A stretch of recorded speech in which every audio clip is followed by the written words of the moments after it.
మరి కాసేపట్లో తమిళనాడు అసెంబ్లీ భేటీ కానుంది. ఉదయం 9:30 గంటలకు కొత్త ప్రభుత్వం మొదటిసారి భేటీ కానుంది. చెన్నైలోని చారిత్రాత్మక ఫోర్ట్ సెయింట్ జార్జ్ వేదికగా ఈ కార్యక్రమం వైభవంగా జరగనుంది. సమావేశంలో ప్రధానంగా కొత్తగా ఎన్నికైన 234 మంది శాసనసభ్యుల ప్రమాణ స్వీకారం జరగనుంది. ప్రభుత్వం ఇప్పటికే నియమించిన ప్రొటెం స్పీకర్ ఈ కార్యక్రమాన్ని పర్యవేక్షిస్తారు. ఎమ్మెల్యేలందరూ వరుసగా ప్రమాణ స్వీకారం చేసిన అనంతరం స్పీకర్, డిప్యూటీ స్పీకర్ ఎన్నిక ప్రక్రియ ప్రారంభమయ్యే అవకాశం ఉంది. ముఖ్యమంత్రిగా బాధ్యతలు చేపట్టిన విజయ్ తన బలాన్ని నిరూపించుకోవడానికి అసెంబ్లీలో ఫ్లోర్ టెస్ట్ ఎప్పుడు ఎదుర్కొంటారనే అంశంపై రాజకీయ వర్గాల్లో ఆసక్తి నెలకొంది. ఎమ్మెల్యేల ప్రమాణ స్వీకారం పూర్తయిన వెంటనే లేదా 1-2 రోజుల్లో ఈ ప్రక్రియ ఉండొచ్చని సమాచారం. కాగా తమిళనాడులో నూతన ప్రభుత్వం కొలువుదీరుతుండటం, సూపర్ స్టార్ విజయ్ తొలిసారి ఎమ్మెల్యేగా, ముఖ్యమంత్రిగా సభలోకి అడుగు పెడుతుండటంతో అభిమానులు, కార్యకర్తలు భారీగా తరలి వచ్చే అవకాశం ఉంది.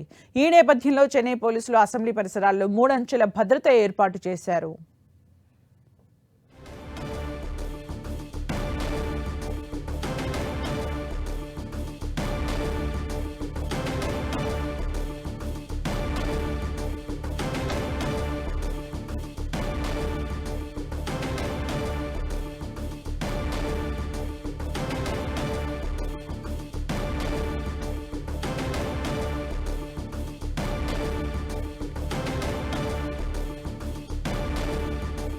మరి కాసేపట్లో తమిళనాడు అసెంబ్లీ భేటీ కానుంది. ఉదయం 9:30 గంటలకు కొత్త ప్రభుత్వం మొదటిసారి భేటీ కానుంది.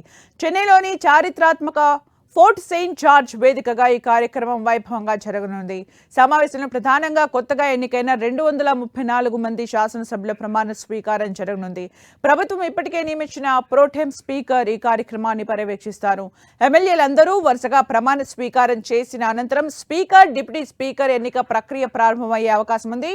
ముఖ్యమంత్రిగా బాధ్యతలు చేపట్టిన విజయ్ తన బలాన్ని నిరూపించుకోవడానికి అసెంబ్లీలో ఫ్లోర్ టెస్ట్ ఎప్పుడు ఎదుర్కొంటారనే అంశంపై రాజకీయ వర్గాల్లో ఆసక్తి నెలకొంది. ఎమ్మెల్యేల ప్రమాణ స్వీకారం పూర్తయిన వెంటనే లేదా 1-2 రోజుల్లో ఈ ప్రక్రియ ఉండొచ్చని సమాచారం. కాగా తమిళనాడులో నూతన ప్రభుత్వం కొలువుదీరుతుండటం, సూపర్ స్టార్ విజయ్ తొలిసారిగా ఎమ్మెల్యేగా, ముఖ్యమంత్రిగా సభలోకి అడుగు పెడుతుండటంతో అభిమానులు, కార్యకర్తలు భారీగా తరలి వచ్చే అవకాశం ఉంది. ఈ నేపథ్యంలో చెన్నై పోలీసులు అసెంబ్లీ పరిసరాల్లో 3 అంచెల భద్రత ఏర్పాటు చేశారు.